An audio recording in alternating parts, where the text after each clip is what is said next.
Kagulat World, hindi lang panalo ang ginawa ni Alexandra Ayala sa Rome. Para itong deklarasyon sa buong tennis world na hindi na siya simpleng promising young player lang. Sa gitna ng makasaysayang Italian Open sa Foro Italico, isang Filipina na namang naging sentro ng ingay, sigawan at atensyon ng buong stadium. At ang mas nakakagulat, ramdam na ramdam ng crowd ang presensya niya. Sa bawat puntos, bawat rally, at bawat sigaw ng "Come on, Alex!", parang naging home court niya mismo ang Rome.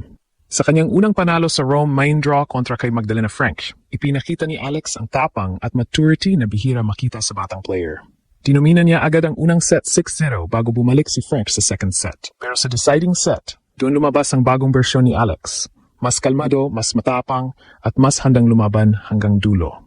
Tinapos niya ang laban sa 6-0, 3-6, 6-4 na panalo para sa kanyang unang career win sa Rome. Pero higit pa sa scoreline, ang pinag-uusap. Viral sa social media ang dami ng tao na nanood kay Alex. Maraming fans ang napansin na kahit hindi siya Italian player, malakas ang suporta ng crowd sa kanya. Hindi ito aksidente. Simula pa noong breakthrough niya sa Miami at sunod-sunod na impressive runs sa WTA Tour, lumaki ng lumaki ang international fanbase niya. Maging sina tennis personalities at foreign What media. happened in sort of the last 20-25 minutes of that? Ay pinupuri na rin ang energy na dala ng Filipino supporters tuwing naglalaro siya.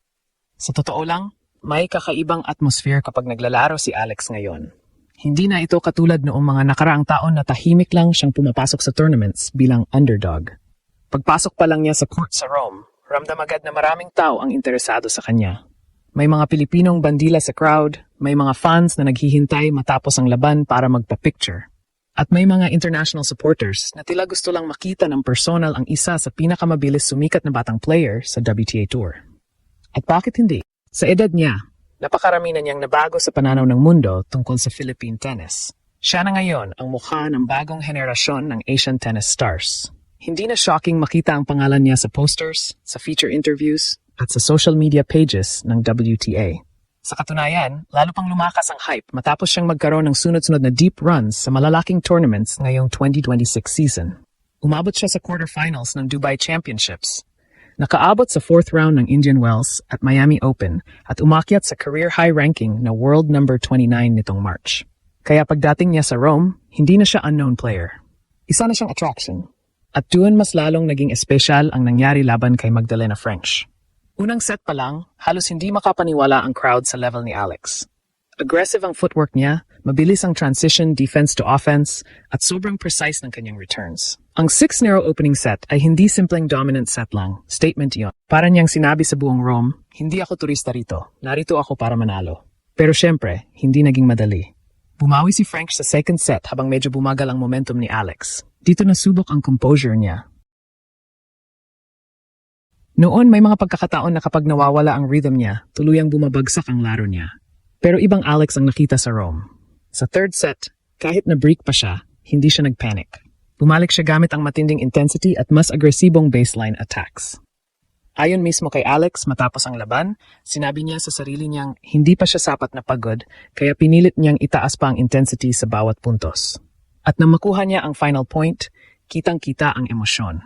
Hindi lang simpleng relief. Para yung realization na isa na naman itong milestone sa kanyang mabilis na pag-angat sa world stage. Mas lalong umingay ang social media matapos lumabas ang clips ng crowd reaction. Marami ang nagsasabing bihira para sa isang non-European young player na makakuha agad ng ganoong klaseng suporta sa clay season sa Europe. Pero iba ang dating ni Alex. May charisma, may fighting spirit, at higit sa lahat, may authenticity na gustong-gusto ng fans. Hindi siya scripted kumilos. Kapag masaya siya, ramdam. Kapag lumalaban siya, ramdam din ng stadium. At yun ang dahilan kung bakit punong-puno ng energy ang Rome habang naglalaro siya. Hindi lang sila nanood ng tennis player. Pakiramdam nila, nanonood sila ng future superstar. Dito na pumasok ang mas malalim na usapan, hindi lang tungkol sa panalo, kundi sa epekto ni Alex sa mismong atmosphere ng Italian Open. Kasi kung titignan mo, bihira para sa isang batang Asian player, lalo na galing sa Pilipinas, na magkaroon ng ganitong klaseng presence sa Europe. Lalo na sa clay season, kung saan traditionally dominated ito ng mga European at South American players. Pero sa Rome, parang nabasag ang narrative na iyon. Habang tumatagal ang laban niya kontra kay Magdalena Frank, mas lalong nagiging engaged ang crowd. Hindi lang sila passive viewers, reaksyonaryo sila. Bawat malupit na rally, may sabay-sabay na hiyawan. Bawat crucial point, halos hawak ng lahat ang hininga. At sa tuwing makakakuha ng momentum si Alex, mararamdaman mong sumasabay ang buong stadium sa energy niya. Ito ang hindi basta-basta nabubuo. Hindi ito dahil lang sa ranking. Hindi ito dahil sa hype. Ito ay dahil sa style niya. Isang kombinasyon ng fearless baseline aggression, mabilis na footwork at emotional transparency sa court. Nakikita ng fans kung gaano siya ka-invested sa bawat punto. At doon sila kumokonek. Sa modern tennis, mahalaga na ang connection na yan. Hindi sapat na magaling ka lang. Kailangan maramdaman ng audience ang laban mo. At yon ang meron si Alex ngayon, isang rare blend ng talento at relatability. Kung babalikan mo ang trajectory niya nitong mga nakaraang buwan, hindi na nakakagulat kung bakit napuno ang stadium. Mula sa breakthrough performances niya sa hard courts hanggang sa consistent results laban sa higher-ranked opponents, unti-unti niyang binuo ang reputasyon niya bilang isang giant slayer. Hindi siya natatakot sa pangalan. Hindi siya natitinag sa pressure. At iyon ang nakita sa Rome. Ang mas nakaka-impress pa, hindi siya nagmamadali. Sa halip na pilitin ang mga risky shots sa crucial moments, pinili niyang maging calculated. Controlled aggression. Strategic patience. Parang biglang nag-mature ang laro niya sa harap ng libo-libong fans. At doon nagsimulang mag-shift ang perception. Hindi na siya future star. Isa na siyang arriving force.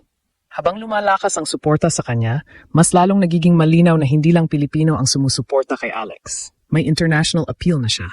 May identity na siya sa tour. At bawat laban niya ngayon, nagiging event, hindi lang match. Kaya hindi nakakapagtaka na sa Rome, kahit hindi siya ang biggest seed sa draw, siya ang isa sa pinaka-pinag-usapang pangalan sa venue. At kung ito ang simula ng clay campaign niya, malinaw na may mas malaki pang paparating. Pero ang pinakamatinding tanong ngayon, hanggang saan ang kayang abutin ng momentum na ito? Dahil kung titignan natin ang nangyari sa Rome, hindi lang ito simpleng first win sa tournament. Isa itong signal. Isang babala sa buong WTA field na may bagong pangalan na kailangang paghandaan. At habang tumatagal ang season, mas nagiging dangerous si Alex. Sa clay pa mismo nangyari ang breakout moment na ito. Isang surface na traditionally nangangailangan ng mas mataas na IQ sa laro. Hindi ito puro power. Hindi ito puro bilis. Kailangan dito ng teaming, patience, at point construction.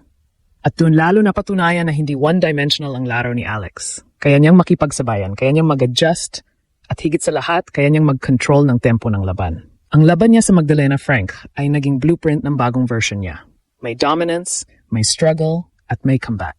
Ibig sabihin, kompleto na ang layers ng laro niya. Hindi lang peak performance, kundi resilience din. At iyon ang pinakadelikado sa isang rising star. Kapag natutunan mo ng manalo kahit hindi perfect ang laro mo, doon ka nagiging tunay na contender. Ngayon, habang naglakad siya sa paligid ng Rome bilang isang winner, iba na ang tingin sa kanya. Hindi na siya basta participant. Isa na siyang threat sa bracket. Isa na siyang player na kayang mag-cause ng upsets sa kahit sinong seeded opponent.